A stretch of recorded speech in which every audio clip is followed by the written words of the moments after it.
Who's impacting you? Who's in your ear? What influence do they have on you? Dr. Dennis Kimbrough said, if you're the smartest one in your group, you need to get a new group.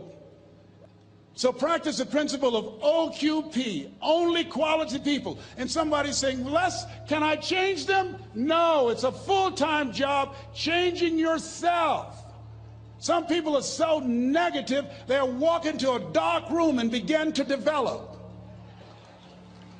My family members and friends call me crazy for going to seminars, spending money on books and tapes and going to seminars. When are you going to stop going? I said, when I die. When does a man or woman die? When their dreams die.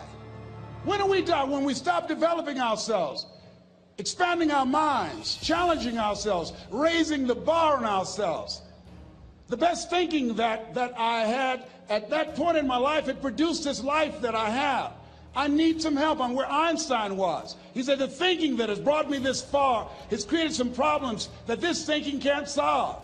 I applaud you for investing in yourself, for coming here, flying thousands of miles, investing money in yourself. I can tell you, based upon my own experience, you have something special. You have greatness within you. What you're doing is different. You represent only 2% of the planet. One great American said, I choose not to be a common man. It's my right to be uncommon if I can. I seek opportunity, not security. I do not wish to be a kept citizen, humbled and dulled by having the state look after me. I want to take the calculated risk, to dream and to build, to fail and to succeed. I refuse to live from hand to mouth. I prefer the challenges of life to the guaranteed existence, the thrill of fulfillment to the still calm of utopia. I will never cower before the master, nor bend to any threat. It's my heritage to stand erect, proud and unafraid, to face the world boldly and say, this I have done. That's what it means to be a part of Peak Potentials. Your unquenching desire, an uncommon desire to manifest your greatness. Give yourselves a round of applause. The other thing is, you look at your goals and look at your dreams. Repeat out to me, please. I will fail my way to success. Yes, part of the reason why we have to continue to work on ourselves and surround ourselves with quality people is because you're going to have a lot of failures. You're going to have a lot of disappointments. Maya Angelou said, and it's true, I found it in my case, that most people go so far in life and then they park. They stop dead in their tracks. Why? Because they take some hits. When you have a goal and dream, think it not strange that you face the fiery furnaces of this world. You will have tribulations. Things are going to happen to you. I was in pursuit of my dream, and all of a sudden, boom, I got hit. A person that I thought I would be with for the rest of my life, I thought was my soulmate. I went through a divorce. I was embarrassed. I was humiliated. How can I teach people how to live their dreams? And I wasn't able to make my marriage work. I questioned myself. I took another hit. My mother was diagnosed with breast cancer. Then I was diagnosed with prostate cancer. Then my best friend from the second grade, Alexander Wims, he was diagnosed with cancer of the liver. I took a hit, and life staggered me, and I parked.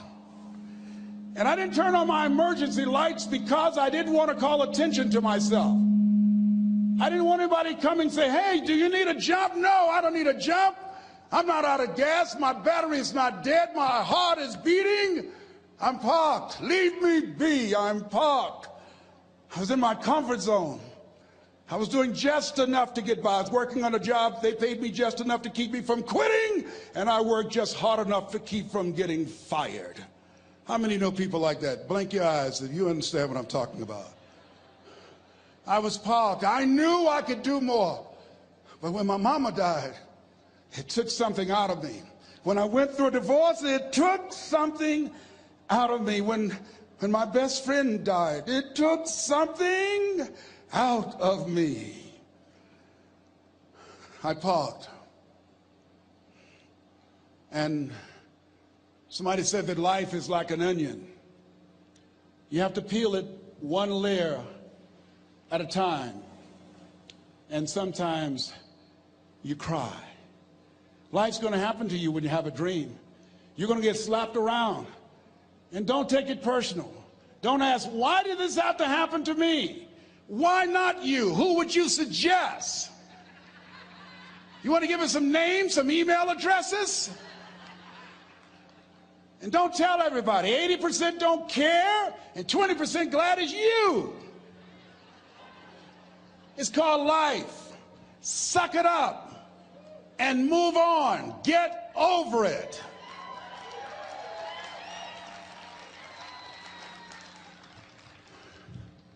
It happens to everybody. Here's the other thing: as you look at your goals and look at your dreams, when you're going through some stuff, repeat out to me, please. When things go wrong, don't go with them. Yes, write that down. When things go wrong, don't go with them. When you're working on a business deal, you're counting on some money. Someone said you will get the loan, and it falls through. You have an event, and the people that you thought would be there and support you, they don't come through. Or someone turns against you, or you get ripped off. It's going to happen to you. Happened to me. Someone stole all my products, my database, over 180,000 names and addresses. It's not personal. It's going to happen to everybody. It does. 8 out of 10 millionaires have been financially bankrupt. Walt Disney had 7. He filed bankruptcy 7 times and had 2 nervous breakdowns. It's called life. But I got a saying: when life knocks you down, try and land on your back, because if you can look up, you can get up. You've got the power in you to do that. You've got something special. You've got comeback power. Here's the other thing. Let us say together: it's possible. It's necessary. It's me. Yes, write that down. It's me. Take ownership for your life. Nobody can live your dream for you but you. Nobody's going to take care of your business like you. Stop coming up with excuses. Don't give yourself permission to continue to live a small life. You can't fit a big dream into a small life. Give yourself permission to go for it, to test yourself, to challenge yourself, to live full. I like the saying: always strive to get on top in life, because it's the bottom that's overcrowded. The reason you're here is because there's something in you that says, I can do more. This just can't be it. There's something in you. There's a calling on your life. There's something in your heart that caused you to get dressed and spend the money to go to seminar after seminar and listen to message after message and speaker after speaker. Because there's something in you that tells you this is not it for you. You have not peaked here. There's more in you that you are expressing. Eye has not seen, ear has not heard, nor has entered the heart of mankind what's in store for you if you challenge yourself, if you persist and persevere, if you take ownership for your life. George Bernard Shaw said the people that make it in this life, they look around for the circumstances that they want, and if they can't find them, they create them. Create what you want. You have the power in you to do more than you can ever begin to imagine, to control your destiny, to make a difference in our children, to make a difference on the planet, to make an impact. Let us say together, it's me. And let us say together, it's hard. Say it like you know it. Say, it's hard. Ladies and gentlemen, it's hard. There are people who have seen their retirements taken away from them by the corporations that they work for. They were within 2 or 3 years of retiring, and they had it taken from them. The #1 entrepreneurs in this country now are senior citizens. The #1 employer, #2, McDonald's and Walmart. And there's nothing wrong with those jobs. I guarantee you those people did not have a plan to end up living their lives at the end of life with those types of jobs. And they didn't have a plan like you have, and while you're investing in yourself, not to. And it's hard. There are people making choices between purchasing prescription drugs or paying for gas or a mortgage note. It's hard when you're working on a job for 20 years, 30 years, give them some good years, and then they come in and tell you, we've downsized. In other words, you're fired. And then you have to start all over again. How many of you know it's hard? Raise your hands, please. It's hard. And it's not fair. One of the things I like about T. Harv is he talks about work and investing in yourself. It's not fair when people are going up against that kind of stuff to tell them just think positive and be enthusiastic and everything will work out all right. Ain't that kind of party. It's hard. Life will put some knots on your head. I bought my first home for my mother. I was rushing, didn't know what I was doing, and I bought a home that had a lien against it. And they called me, Mr. Brown, yes, there's a lien against your property. We need $55,000 if you're going to stay there. Wait a minute, sir. I just bought this home. The guy told me there were no liens against it. I'm not the one that owe you the money. You should have checked that out, Mr. Brown. Come on. I called my attorney. We followed up. Yes, Les, there's a lien against the property. But he told me there were no liens. He lied, obviously. Oh, my God. He told me he wanted to help me because he admired the fact that I was buying this home for my mother and that he was adopted, and he identified with me. Les, he suckered you. He played you, man. So what? Well, would they take payment arrangements? What about $5,000 a month? They want all the money, Les. They want all the money, or you're going to have to get out. The house is going up for sheriff sale. Do you have it? No, I don't have it. Can they give me some time? Tell them to give me 3 months, please. Give me 3 months. My mother's in her 70s, man. She has a bad heart. Don't do this to me. This is my dream. Don't do this, man. Please, let me talk to them. Les, I'm talking to their attorney. They don't want to talk to you. I've got to talk to the attorneys. Do you have the money? No. Will they give me 3 months? No. What about 2 months? No, Les. They want the money in 7 days. Oh, my God. Let me call you back. I'm not sure. And I walked the floors thinking, God, how could this happen to me? I got to figure this out, huh? I got to figure this out. And it seemed like the days are just ticking off, ticking off. Thursday, I had to call them and let them know. They called me, Les, do you have the money? No, I don't. Friday, you have to leave. The sheriff will be there. You're going to have to leave, Les. They're going to take my house. What about my down payment? You lost it, Les. You lost it. Okay. I got to go. Yes. I prayed, Lord, please, if you show me that you're real, if you're really real, you think Paul worked for you, you haven't seen anything. Don't let me lose this house and watch what I'll do for you. I was trying to cut a deal. Have you ever tried to cut a deal? It's amazing how spiritual you get when you get in trouble. You know what I mean? When I was diagnosed with prostate cancer, I was going to bed with the Bible and the Holy Quran and Science of Mind and Joel Goldsmith, everything I could find. I was praying to Jesus, Yahweh, Melchizedek, everybody. I was calling on everybody.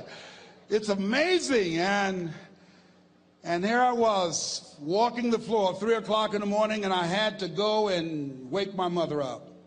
I got on my knees and I said, Mama, I said, I need you to wake up. She said, what's wrong, Leslie? I can hear you walking back and forth. I'm not asleep, son. I said, there's something I need to tell you. She said, your eyes are red. Why are your eyes red? Because I feel so stupid now. Why? We got to move tomorrow. Why, Leslie? There's a lien against the property, and they want $55,000, and I don't have it. And we're going to be set out tomorrow. We have to go back to Liberty City. So she said, it's okay. I don't like this house anyhow. I said, why? She said, because of my arthritic knees. It hurts my knees when I go up the steps. I said, and why didn't you tell me? Because you were so happy.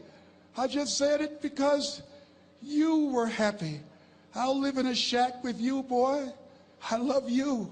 It's not the house. I love you. I love all my children. I said, thank you, Mama. Thank you.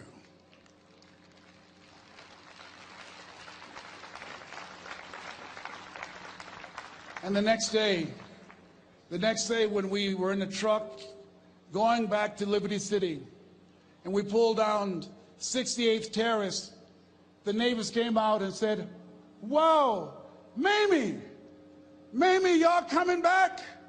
Are you back?" "Yes." "What happened to the home your boy bought for you? Those boys you adopted?" Leslie didn't do a title search. He made a mistake.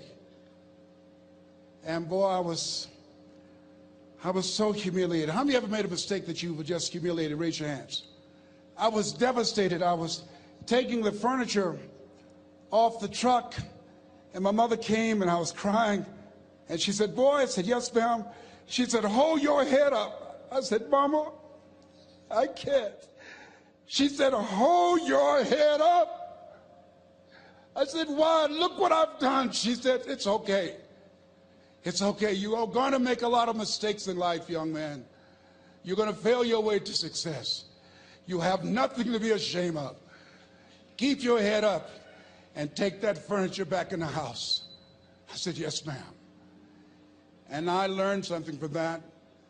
If you ever go through something, hold your head up. If you ever make a mistake, hold your head up. If you ever do something that everything goes wrong, life catch you on the blind side, hold your head up. It's not over. Goethe said, "That which does not kill you will make you stronger." Hold your head up. Shake someone's hand on your right and left and say, "Hold your head up."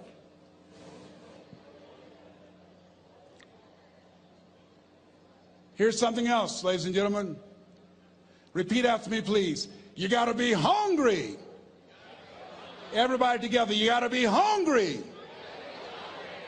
I'll never forget Mr. Washington said, "Mr. Brown, yes, sir. What do you want to do with your life, young man?" I said, "Sir, I want to be a disc jockey." He said, "Mr. Brown?" I said, "Yes, sir." He said, "You got to be hungry." I said, "What do you mean by that?" He said, "People that are hungry are willing to do the things today others won't do in order to have the things tomorrow others won't have. People that are hungry are willing to invest in themselves. People that are hungry will go to seminars and workshops. People that are hungry are always searching, always seeking higher ground." So how do you want to make it? I said, "I want to be a disc jockey." He says, "Good. Here's what to do." He said, "I want you to read 10 to 15 pages of something positive every day." He said, "You don't get in life what you want, you get in life what you are. You must program yourself to success." He said, "I want you to listen to Earl Nightingale and Zig Ziglar. Listen, faith comes by hearing and hearing and hearing." He said, "I want you to change your relationships, and I don't want you to ever lose your hunger." I said, "What do you mean by that?" He said, "People that are hungry are unstoppable. People that are hungry are no matter what people. They make it happen no matter what." He said, "I want you to listen to Paul Harvey." Who is he? He's the world's greatest communicator. Success leaves clues, young man. Always listen and follow people who are doing what it is you want to do at the level you want to do it, and learn from them. I told T. Hobb when we were standing by the stage, I said, "Hey, man, I want to work more with you. I want you to coach me. I want to learn from you." See, I found you're never too old to learn, and you're never too young to teach. Always have a thirst for learning. So I listened to Paul Harvey every day on the radio. While in school, I would go out and listen in his car. He gave me his keys. I was working to develop myself. And I continued to listen to motivational messages, and he would take me to see the late Dr. Norman Vincent Peale, who wrote the book, The Power of Positive Thinking. I toured with him before he passed. You have something special. You have greatness within you. Don't allow your circumstances to determine who you are. Don't allow your negative thoughts to hold you back. You have something special. You can do more than you can ever begin to imagine. Dr. Peale was an incredible man. I admired him. When he spoke, he gave me goosebumps. I can feel him in my heart. And I never forget, we were coming back to the school, and Mr. Washington said, "Mr. Brown," "Yes, sir." "When Dr. Peale spoke, you didn't move. When he spoke, you were hanging on every word. When he spoke, we didn't have to tell you to sit down and be quiet. Why?" I said, "Sir, I could feel him when he talked. I felt like he was talking to me, sir." He said, "He was." I said, "But he doesn't know me, but he was speaking to you." Did you feel him in your heart? I said, yes, sir. He said, most people feel him in their head. If you felt him in your heart, he said, listen to him, son. Follow him, learn from him. And I would go to seminars and workshops. Anywhere I would find where Dr. Peale was, I would be in the audience. I would drive 200 and 300 miles just to hear him speak. And my dream and vision was to share the stage with him. I thought about it. What is your goal? What is your vision? I want you to hold it in mind. There's some power in that, because when I became involved in speaking, I never forget, I got a call from Og Mandino, who wrote the book, The Greatest Salesman in the World. He said, Les, I'm stuck in Philadelphia. I need to be in Kankakee. Dr. Norman Vincent Peale is appearing. I can't make it. I heard you're in Chicago. I said, yes, I am. Can you go and open for me? I said, yes, man. Oh, my God. Dr. Peale, I said, yes, I'd love to do it. And I went there and I came. I said, hi, I'm Les Brown. He said, you're not the band of renown? I said, no, I'm Mrs. Mamie Brown's baby boy. I'm here to speak. He said, come backstage. And his wife, Martha, was there. And she said, Papa, Les Brown is here, the speaker. And he said, Les Brown? Les Brown, shoot for the moon? Because even if you miss your land among the stars? I said, sir, that's my quote. I wrote you when I was in the 11th grade. I was a part of a special education class project. That's my quote. He said, I know. I end all my speeches with that quote.